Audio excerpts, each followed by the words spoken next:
നിയമപ്രകാരമുള്ള മുന്നറിയിപ്പ്. പ്ലംബിങ്ങിനെ കുറിച്ച് അറിവുള്ളവർ ഈ വീഡിയോ കാണണമെന്നില്ല, അല്ലാത്തവർക്ക് വേണ്ടി പ്രത്യേകം ചെയ്തിട്ടുള്ള വീഡിയോ ആണ്. കൂട്ടുകാരെ, ഇന്ന് നമുക്ക് NRVയും ഹോസ് കോളറും ക്ലാമ്പും ഒക്കെ വെച്ചുകൊണ്ട് ചെറിയൊരു പരിപാടി എന്താണെന്നല്ലേ. നമ്മളൊരു ക്ലയൻറ്റിന് മോട്ടർ അടിച്ചിട്ട് കിണറ്റിലേക്ക് വെള്ളം തിരിച്ചിറങ്ങുന്നത് ഒഴിവാക്കും. അതിനുവേണ്ടി ചെയ്യുന്ന ഒരു പരിപാടിയാണ് കേട്ടോ. സബ്മേഴ്സിബിൾ മോട്ടറുകൾക്ക് മാത്രമാണ് ഇത്തരത്തിലുള്ള ഒരു പ്രശ്നമുള്ളത് കേട്ടോ. ടാങ്കിലേക്ക് വെള്ളം അടിച്ചു കഴിഞ്ഞാൽ വെള്ളം കിണറ്റിലേക്ക് തിരികെ ഇറങ്ങുന്ന ഒരു പ്രശ്നം സബ്മേഴ്സിബിൾ മോട്ടറുകൾക്കുണ്ട്. അങ്ങനെയുള്ള പ്രശ്നമാണ് നമ്മളിവിടെ പരിഹരിക്കുന്നത്. അതിനുവേണ്ടി നമ്മളിവിടെ എടുത്തിരിക്കുന്നത് NRV ആണ് കേട്ടോ.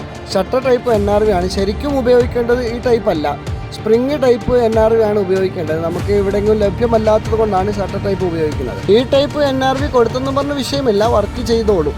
അങ്ങനെ നമ്മൾ NRV ഒക്കെ പിടിപ്പിച്ചിട്ടുണ്ട്. ഹോസ് കട്ട് ചെയ്തുകൊണ്ട് രണ്ട് സൈഡിൽ ഹോസ് കോളർ കൊടുത്താണ് നമ്മളിത് പിടിപ്പിച്ചേക്കുന്നത്. ഇത്തരത്തിൽ പ്രശ്നങ്ങൾ അഭിമുഖീകരിക്കുന്നവർക്ക് ഈ രീതിയിൽ പ്രശ്നം പരിഹരിക്കാം. ഈ വീഡിയോയെ പറ്റി നിങ്ങളുടെ വിലയേറിയ നിർദ്ദേശങ്ങളും അഭിപ്രായങ്ങളും കമൻറ്റുകളായി രേഖപ്പെടുത്തുക.